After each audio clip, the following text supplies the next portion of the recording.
Hindi mo maintindihan, parang hinalo-halo siya na... Sawa ka na bang mag-commute at makipagsiksikan sa ibang pasahero? Pwes, magmotor ka na kaibigan. Hustle no more kapag nakamotor.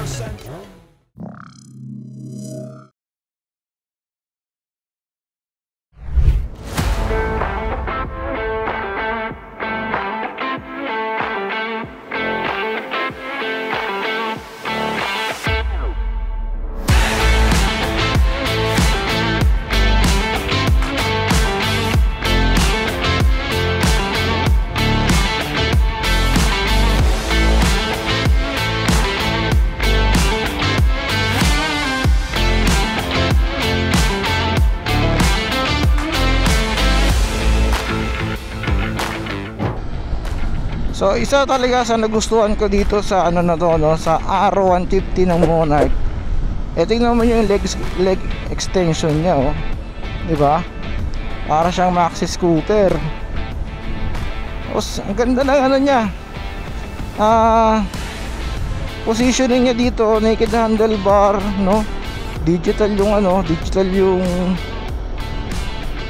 dashboard niya, mayroong hazard, no?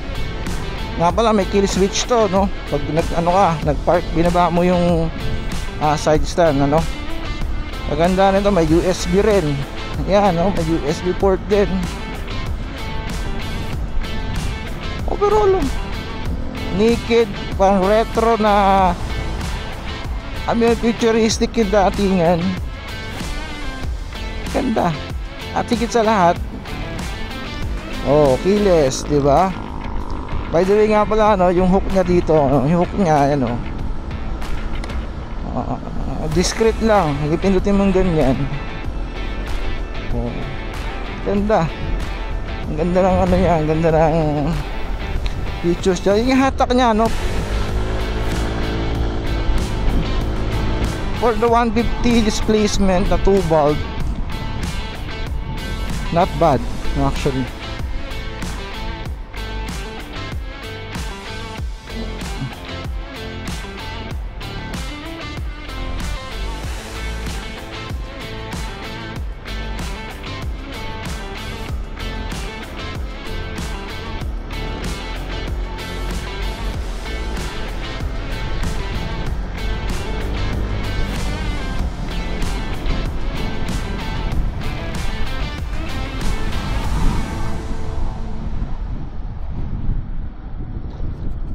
Kung titingnan mo to sa malapitan, ano, parang ano siya classic kasi nga round yung headlight.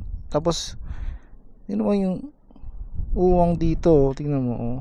Pero goods na goods yung ano niyan, orientation ng manibela niya, yung radius paganda, shiny yung shiny yung pintura niya.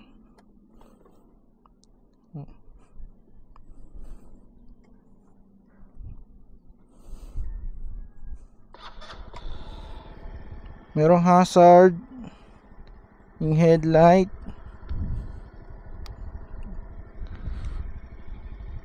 So LED all the way. So meron itong Monarch na na emblem na logo. Elegant yung datingan, oh. Perspective, isang bangka lang kamay ko. Ito yung yung headlight. So yan. Yung kanyang dashboard. So wala pala itong pindutan dito, walang menu. So kung ano lang nandyan lang yan. Yun lang yung wala ka na i-adjust. So pag nag-hazard ka, yan, mag-off. So meron din ng passer light, nakita mo yung passer light. So fuel, kilometer na tinakbo mo, and then yung speedometer. Ito, yung RPM, and then yung kilometers per hour na kapag tumatakbo ka. At elegant din masyado, yung kanyang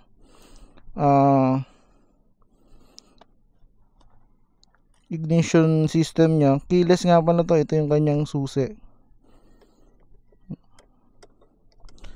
And meron din tong answer back. Yan. So kung pinindot mo yan, diba, answer back siya. Ang gaganda.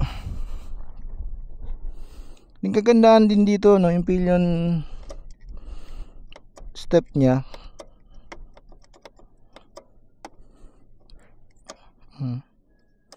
So yung pillion step niya, didiin mo ng ganon, and then konting-konti lang.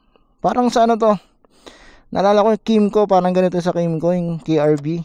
So ganito yung kanyang mechanism, yun o. And then yung matting niya dito, mayroong emblem dito ng ano, ng Monarch, yung logo ng branding. Ito nga yung ano, hook.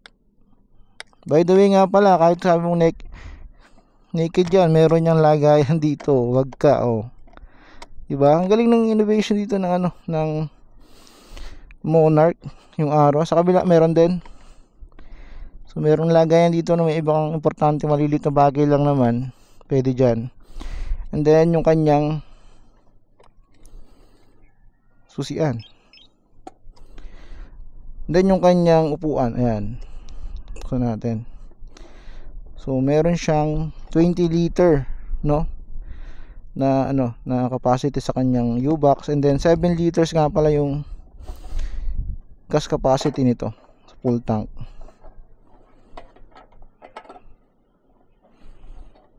So yun. And then yung seat naman, okay din naman, ano? Ang ganda ng ano, magkakagawa dito.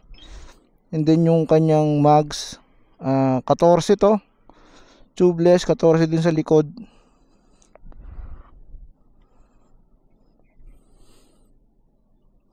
$90x90 rin yung sukat dito. Pareho lang, ano? Pero cool niya, no? Cool niya lang talaga tingnan. Meron ditong logo ng Arrow 150. Yung ano nga pala niya, no? Tail light.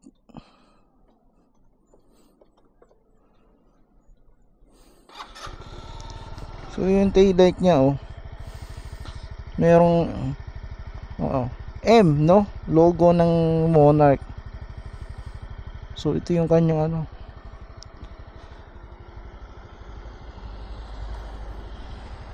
LED lahat, no?